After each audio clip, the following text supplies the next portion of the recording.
first, I want to ask each of you what your relationship to Palestine is and what your relationship to this issue is.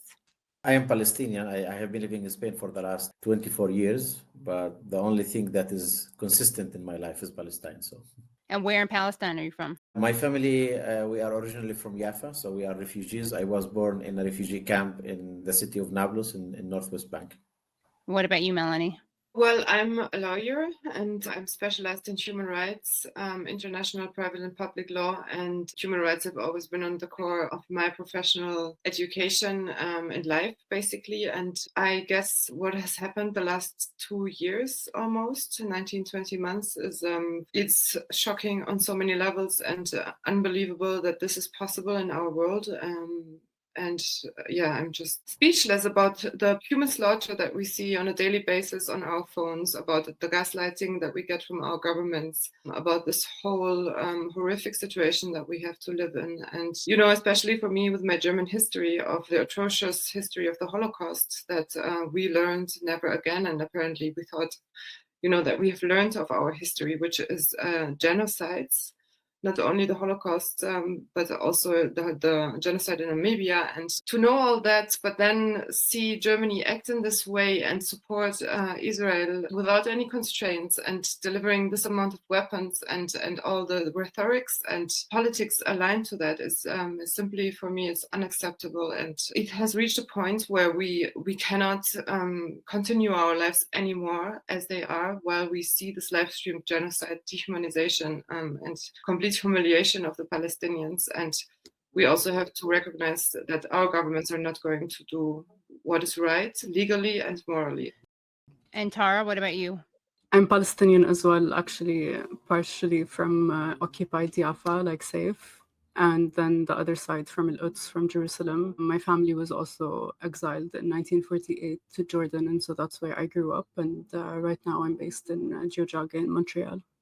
Right now, as we speak, 12 people, including the actor Liam Cunningham, climate activist Greta Thunberg, and Brazilian activist Thiago Avila, are aboard the Madeleine sailing to break the blockade of Gaza. And before we show you what's happening there, just some background. So Lindsey Graham thought it would be funny to tweet about Greta and the boat. And here's a video with Greta in which Code Pink's Medea Benjamin breaks down what Lindsey Graham did. And then we're going to get to what's happening now. International institutions, our government, and the international community in itself fails to uphold any human decency and leaves us with nothing but impunity for those responsible for ecocide and genocide, then it falls on us to be the adults in the room. Did you see the disgusting tweet that Senator Lindsey Graham put out?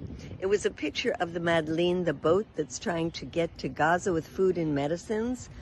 And he said, I hope Greta and her friends can swim. He was referring to Greta Thunberg, who was on the boat with 9 other courageous, unarmed humanitarians. So Lindsey Graham is basically saying that he hopes Israel will do what it has done in the past, which is attack ships that are trying to help the besieged population of Gaza. Lindsey Graham, let's not forget, is somebody who has taken over $1 million from the pro-Israel lobby. Lindsey Graham is a twisted and sick man whose legacy will be supporting mass slaughter and starvation. Greta Thunberg and her friends are heroes, and the whole world knows it.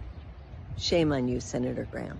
And of course, I'm bringing this up. This issue is much bigger than just Greta Thunberg and much bigger than Lindsey Graham's tweets. But we are going to talk about this because what they're doing right now on this Gaza flotilla is part of the resistance that the three of you are involved in with the March to Gaza. So I just want to clarify that Medea Benjamin, she referred to Israel's history of attacks. So one of the things that makes Lindsey Graham's already despicable joke all the more despicable is the fact that in 2010, people aboard the Mavi Marmara boat were trying to reach Gaza to break the siege, and the IDF rappelled onto the boat and killed 9 unarmed activists. They just totally executed these people. I mean, I don't know if you guys remember where you were, and Tara, you may be too young, but I remember watching that happening, and it was unbelievable. Just literally going onto the boat and killing people, and they faced total impunity, not surprisingly. More recently, there was another attack